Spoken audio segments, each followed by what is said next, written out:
कह रहे कि अभी इसीलिए हम कहते हैं संकल्प क्यों करते हो?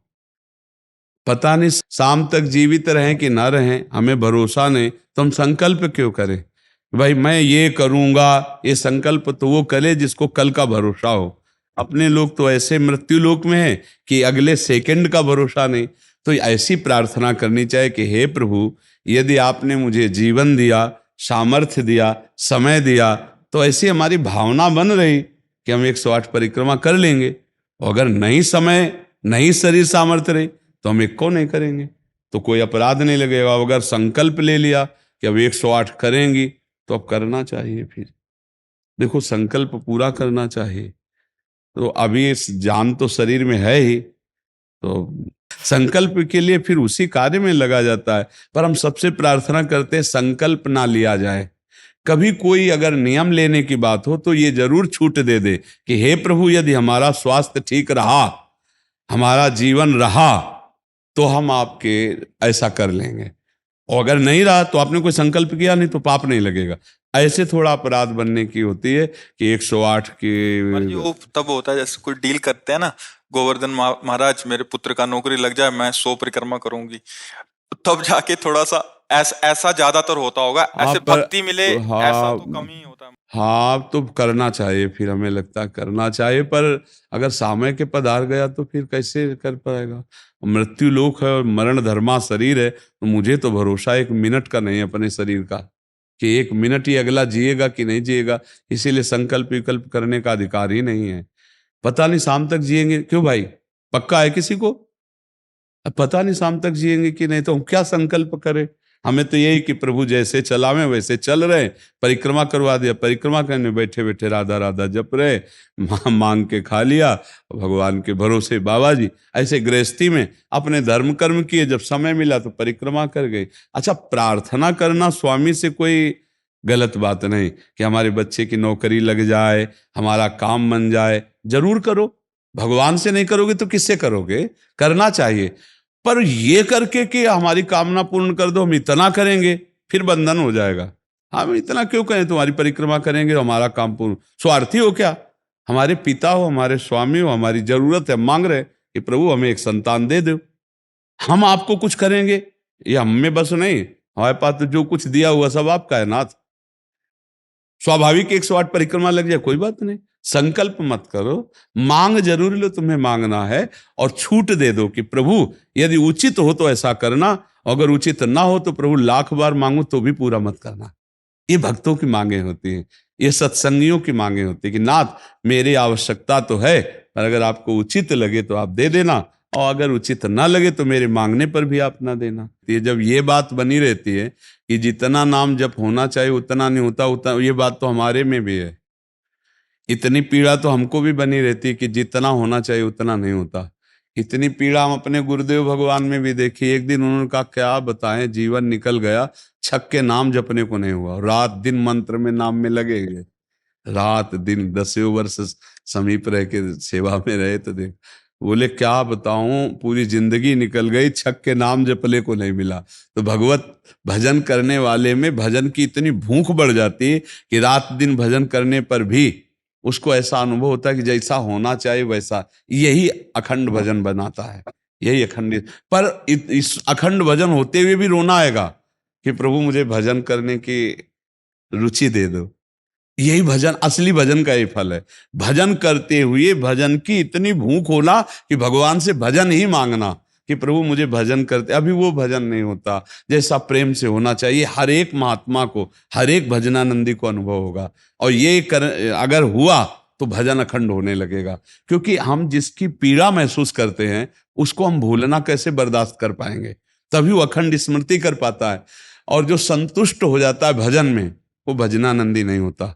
जो भजन में असंतुष्ट और भोगों में संतुष्ट रहता है वही भजनानंदी कहा जाता है। अपनी बात कहते हैं, मुझे तो गुरुदेव ने संभाला, नहीं तो साधन भजन हो रहा था, पर वो अहंकार जनित था। जब गुरुदेव ने कृपा करी तो हमारे अहंकार को चकनाचूर हुआ। तब ये बात समझ में आई कि गुरु कृपा से मोक्ष मूलम गुरु कृपा। गुरुदेव भगवान साक्षात करुणामय प्रियालाल के स्वरूप हैं। वो जब कृपा करते हैं तो अहंकार नष्ट हो जाता है, और अहंकार नष्ट होते ही दैन्यता आ जाती है। और प्रियालाल को दैन्यता बहुत प्रिय है, और वो दैन्यता कृपा से ही आएगी, और गुरु के चरणों में आसक्त रहो। देखो, हम आपको गुरु महिमा की एक बात बता दें। जब हम कोरा कागज होकर गुरुदेव के चरणों में समर्पित होते हैं, तभी हमारी हृदय में लिखा पढ़ी सही होती है। हम लोग क्या होते हैं, पूरा कागज रंगे हुए पहुंचते हैं और अपनी बुद्धि लड़ाते हैं गुरुजनों पर, इसीलिए हमारा काम बन नहीं पाता। यदि हम बच्चा बन के गुरु के चरणों में जाएं, जैसा बोले वो और वैसा करने लगे, तो गुरु को भी पता नहीं चलेगा, ऐसे शिष्य की उन्नति हो जाएगी अध्यात्म की, क्योंकि उसने उनको भगवान माना है। देखो, एक हम प्रसंग कई बार सुना चुके हैं। एक उड़िया बाबा ने सुनाया था प्रसंग कि एक बंगाल के भगत के मन में आया कि मैं गुरु बनाऊं। तो एक प्रसिद्ध थे काली के उपासक, उनके पास गए, और वो मदिरा पीते थे, वो जानते नहीं थे, वो मदिरा पिए हुए बैठे हुए थे। उन्होंने कहा, गुरुदेव, मैं आपको गुरु रूप से वरण करता हूं, मुझे मंत्र दे दो। तो शराब के नशे में लड़खड़ाते हुए मंत्र बोले, तो अशुद्ध मंत्र और अशुद्ध अवस्था, पर वो सीधा सरल भक्त भगवान मान के गुरु की छवि लेके पूजा में रख के और मंत्रानुष्ठान, अशुद्ध मंत्र। 1 साल ही हुआ कि माँ भद्रकाली प्रकट हो गई, काली, और उनका बेटा, तेरा गुरु ढोंगी है। तो उनका, माँ, पहली बात तो आप गुरु को ऐसा ना बोले, गुरु हमारे परब्रह्म है, आप ऐसा ना बोले। बोले, बेटा तू बहुत सरल है, जानता नहीं, वो शराब पीता है, और जो मंत्र दिया ना वो अशुद्ध है। माँ ने कहा। तो उनका, माँ, अब तो और विश्वास आपकी बात पे नहीं रहा। अगर गुरु ने अशुद्ध मंत्र दिया होता तो तुम 1 साल में आ गई, कैसे आ गई? बोले, बताने आई हूं कि मंत्र अशुद्ध है। तो उनका, माँ, मैं अपने गुरु निष्ठा और गुरु मंत्र को नहीं छोड़ सकता, आप जाओ। तो उनका बेटा, मैं तुम्हारी गुरु भक्ति पे प्रसन्न हुई, और आज से मेरे सिद्ध करने का मंत्र यही होगा, जो अशुद्ध मंत्र। ऐसा गुरु भाव किया जाता है। गुरु को परब्रह्म साक्षात माना जाता है। परब्रह्म में दोष दर्शन नहीं होते, दोष हमारी बुद्धि का है। अगर बुद्धि का दोष निकाल दे तो देखो, मत्ता परतरम नान्यत किंचिदस्ति धनंजय, भगवान कह रहे मेरे सिवा कोई और है नहीं। फिर हम गुरु को दोष दर्शन में देखें, कहीं ना कहीं हमसे त्रुटि हो रही। हमें घोर पापी में भी भगवान देखना है, तो गुरु में भगवान देखने में क्या बात है? विचार करके देखिए। जब हम गुरु में भगवान देखते हैं तो अपना समर्पण करते हैं, और जब वो हमारे साथ उल्टा व्यवहार करते हैं और हम सह जाते हैं तो हमारा अहंकार नष्ट हो जाता है।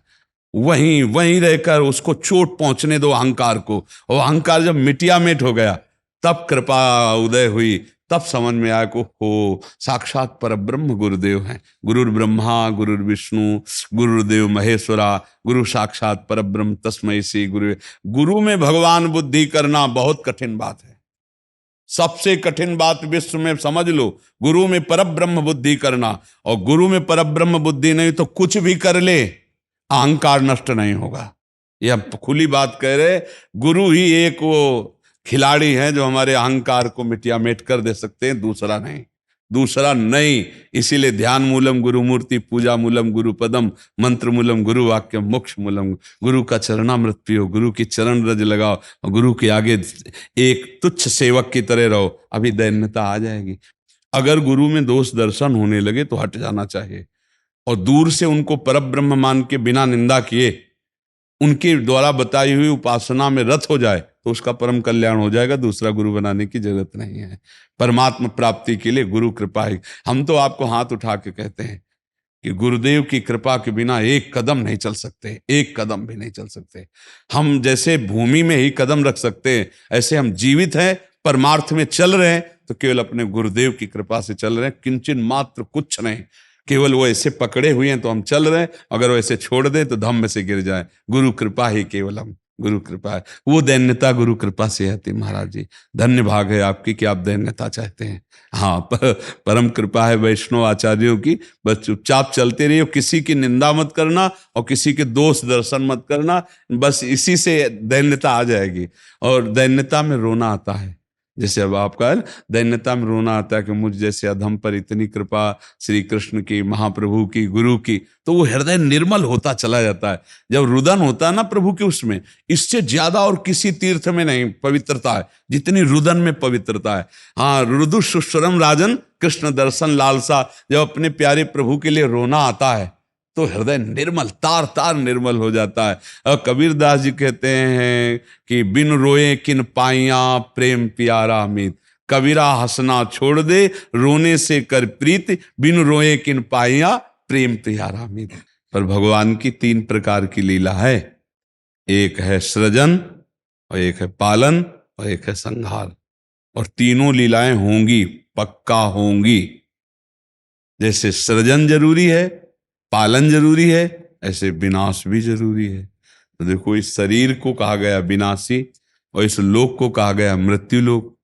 तो भाई देखो, जो जन्मा है उसका शरीर छूटेगा, जो हमने कर्म किए उसके अनुसार हमें भोग मिलेंगे। अब हम भगवान से भजन के बल से, उनके प्रार्थना के बल से हमको क्षमा याचना करवा सकते हैं। तो अपने पुत्र के लिए, अपने कल्याण के लिए, अपने परिवार के कल्याण के लिए, समाज के मंगल के लिए भगवान का नाम जप करे, भगवान से प्रार्थना करे, दूसरों को सुख पहुंचावे, धर्म पूर्वक आचरण करे, तो निश्चित मंगल होता है। हाँ, बहुत अच्छा है।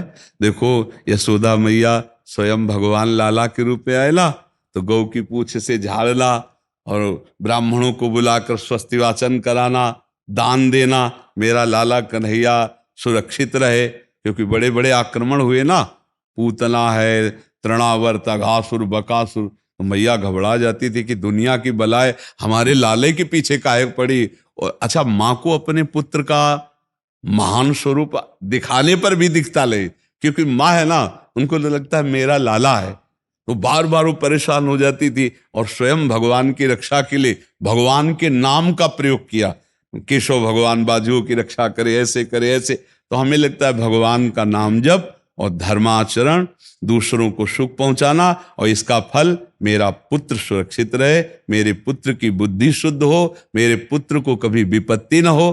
तो ये देखो, माँ में बहुत बड़ी सामर्थ्य है। अगर माँ तपस्या और पूर्वक अपने पुत्र को चाहे तो अजर अमर बना सकती है। मंदालसा माँ ने यही कहा था, मेरे गर्भ में जो जीव आएगा उसे भगवान से मिला के रखूंगी, उसे भगवत प्राप्ति, और ऐसा ही किया। देखो, गांधारी जी ने जे भी सुना कि धृतराष्ट्र हमारे पति होने वाले वो अंधे हैं, तो पट्टी बांध ली। जब ये समय आया कि अब युद्ध होगा ही पक्का, तब गांधारी जी ने कहा, बेटा मैं तुम्हें बहुत प्यार करती हूं, तुम मेरा बेटा है, पर भीम के सहयोगी श्री कृष्ण तू मारा जाएगा, इसलिए जा, तू नग्न होकर मेरे सामने आ जा, मैं पट्टी खोलती हूं, तेरा शरीर वज्र का हो जाएगा, मृत्यु ही नहीं होगी तेरी। अब भगवान तो भगवान ही है। अब वो आ रहे थे नंग धड़ंग दुर्योधन, तो भगवान ने देखा उनका, अरे यार तुम इतने बड़े होकर बच्चों की तरह नंगे घूम रहे हो। तो उनका माँ ने कहा है, बच्चे हो, कम से कम कमर तो ढक लो इतना। ओ ऐसे पत्ता लगा के ऐसे, गांधारी ने जी ही आंख खोले ऐसे दे, उनका ये पत्ता क्यों लगा लिया? उनका, माँ तुम्हारे सामने नंगा कैसे आऊं? अरे उनका, धोखा कर दिया तूने, अब जितनी दृष्टि मेरी पड़ गई, तेरा शरीर वज्र का हो गया, गदा या किसी भी प्रहार से नष्ट नहीं होगा, लेकिन तू कमर से मारा जाएगा, यही से कमजोर हो गया। क्योंकि और भगवान अपने भक्त का प्रण पूरा करवाने के लिए जब द्रौपदी को दिगंबर करा रहा था ना, ये सभा में लाभ जंगा ठोक रहा था, तो भीम ने यही प्रण किया था, इसी जंगा को तोड़ूंगा। अगर भगवान भक्त की वचन रक्षा ना करते और वो पूरा वज्र का शरीर हो जाता तो तोड़ नहीं पाते, इसीलिए भगवान ने। तो माँ में कितनी सामर्थ्य है, आप देखो, अधर्म युक्त चल रहा है लेकिन मेरा बच्चा सुरक्षित रहे, आंख की पट्टी खोली, पतिव्रता, तो वज्र का शरीर कर दिया। तो आप अपने पुत्र को अजर अमर अविनाशी बना सकते हैं साधना और भजन के प्रभाव से। नाम से परम गति होती है। राधा नाम का एक हमने पद सुनाया था, अगर सत्संगी जन होंगे, रोज सत्संग सुनते होंगे, सुनो, राधा नाम है जीवन हमारा, राधा नाम प्राण आधार है। ये पूरा पद, राधा नाम ही हमें प्रेम में निकुंज में पहुंचाएगा। आखिरी पंक्ति है, निकुंज तक पहुंचा देगा ये राधा नाम। तुम्हें चिंता नहीं करनी। राधा वल्लभ श्री हरिवंश जपो या राधा राधा जपो,